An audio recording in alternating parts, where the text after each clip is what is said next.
अब example number 5 करने वाले हैं। एग्जाम्पल नंबर कौन सा करने वाले हैं? 5 करने वाले हैं। लेकिन आपको एग्जाम्पल नंबर 5 देखने पर थोड़ी सी हैरानी हो रही होगी कि सर हमें यहाँ पर तोड़ना मुश्किल हो रहा है कि ये तो ठीक है, ये भी ठीक है, लेकिन ये रूट में कैसे आ गया? तो रूट में तो हमारा कुछ दिमाग चलता ही नहीं है, तो हम कैसे तोड़ेंगे इसको? तो मैं बताऊंगा आपको कैसे तोड़ना है। सबसे पहले तो हमें करना क्या है? करना ये है कि इन दोनों का क्या कर देना है? इंटू कर देना है। यहाँ एक के अलावा कुछ और हो तो 2 का इंटू 3 में करेंगे तो कितना जाएगा? 6 आ जाएगा। कितना आ जाएगा? 6 आ जाएगा। अब इस 6 को तोड़ना है भैया। 6 को तोड़ना है तो 6 को कैसे तोड़ेंगे? तो इंटू करने पर तो 6 आना चाहिए और प्लस माइनस करने पर क्या आना चाहिए? 2√6 आना चाहिए। तो एक काम करेंगे, ये √6 तभी आएगा जब यहाँ भी रूट होगा और यहाँ भी रूट होगा।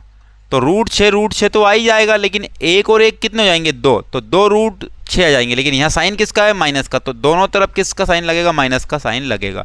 अब माइनस का इंटू माइनस करेंगे तो प्लस तो हो जाएगा, और √6 का इंटू √6 में भी करेंगे तो 6 बाहर आ जाएगा। अर्थात हमारे ये रूट से निकल के आ गए हैं। अब इनको रख लेते हैं, पुट कर लेते हैं वैल्यू। यहाँ से स्टार्ट करेंगे, बहुत ध्यान से समझना क्या लिखने वाले हैं। 3x² माइनस, इसको हम क्या लिखेंगे? ये लिखेंगे माइनस √6x चिपका दो, फिर माइनस √6x चिपका दो, प्लस में 2 और बराबर में 12 लिख दिए। अब यहाँ से क्या करेंगे? हम कॉमन लेंगे। क्या लेंगे? कॉमन लेंगे। यहाँ से क्या लेंगे? कॉमन लेंगे। तो लिखेंगे हम कॉमन। क्या लिखेंगे? कॉमन। अब यहाँ √6 और यहाँ 3 है, तो ऐसे तो मज़ा नहीं आए। तो एक काम करते हैं, यहाँ कुछ खुरापाती करते हैं। इस 3 को मैं √3 इंटू √3 लिखूँगा, क्योंकि √3 का इंटू √3 में आएगा, 3 बाहर आ जाएगा, और x का वर्ग लिख दिया। माइनस इस √6 को ऐसा लिखूँगा √3 इंटू √2, क्योंकि 2 का इंटू 3 में करूँगा तो 6 आ जाएगा रूट के अंदर, और x आ गया। ये साइन माइनस का है। √6 को मैं फिर तोड़ूंगा √3 इंटू √2 में, कि 2 3 6 हो गए, और x लगा दिया, और प्लस में 2 और बराबर में 0 लगा दी। अब यहाँ से इधर कॉमन लेना है। तो √3 यहाँ भी है, √3 यहाँ भी है। सबसे पहली फुर्सत तो √3 कॉमन उठा लो। x का वर्ग यहाँ है और x यहाँ भी है, तो x उठा लो साथ में। अब यहाँ डबल x था और यहाँ एक और √3 था, तो √3 और यहाँ डबल x होने के कारण एक x अंदर रह गया। माइनस √3 उठ के यहाँ आ गया था, बचा क्या होगा? √2, और x भी उठ के यहाँ आ गया, तो √2 ही था बस। यहाँ माइनस और यहाँ क्या है? प्लस है। तो एक काम करो, इस 2 को भी क्या करना है? इस 2 को भी तोड़ना है। इस 2 को भी क्या करना है? तोड़ना है। तो 2 को मैं लिख सकता हूँ √2 इंटू √2 और बराबर में 0। तो यहाँ पर इसमें से कॉमन आएगा। अब यहाँ प्लस है और यहाँ माइनस, तो माइनस साइन कॉमन ले रहा हूँ, तो यहाँ की जगह प्लस आ जाएगा और यहाँ भी क्या आ जाएगा? माइनस आ जाएगा। तो यहाँ √2 और यहाँ √2 मुझे दिख रहा है कॉमन, तो √2 कॉमन ले लिया मैंने। अब √2 यहाँ कॉमन ले लिया, तो बचा कितना होगा? √3 बचा होगा, और यहाँ x बचा है। और देखो यहाँ माइनस था तो यहाँ प्लस लिख दिया। अब यहाँ प्लस है तो यहाँ क्या करूँगा? मैं माइनस करूँगा। √2 एक कॉमन आ ही गया, बचा क्या होगा? √2 अंदर बचा होगा, और ये कोष्टक बंद और इक्वल टू में 0 लग गया। तो यहाँ और यहाँ वैल्यू सेम आ गई, अर्थात हमारे गुणनखंड सही है।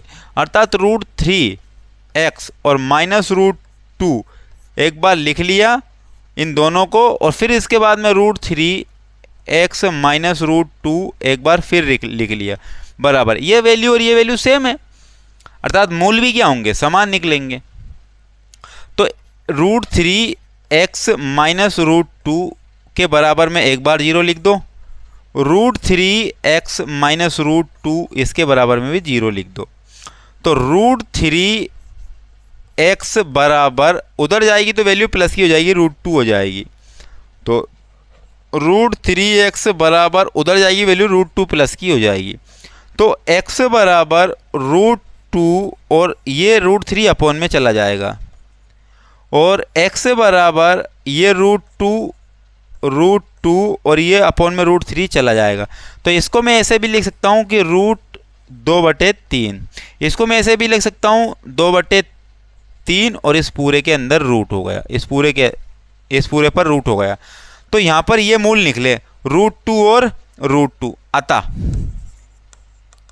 अतः इसके इस इस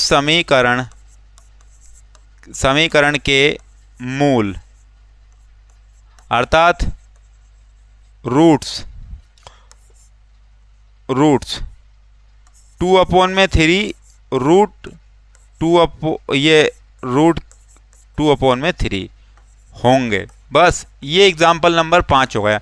जो देखने में डर लग रहा था, क्या मुझे बताओ, स्टेप बाय स्टेप जब हम सोल्व करने लग रहे हैं तो क्या इसको डिफ़िकल्ट कहेंगे? नहीं कहेंगे। बस देखो, मंजिल सबकी एक होती है, बस रास्ते सबके अलग अलग होते हैं। जिसके रास्ते आसान अर्थात उसको मंजिल आसान लगेगी, जिसके रास्ते कठिन होंगे उसको मंजिल कठिन लगेगी।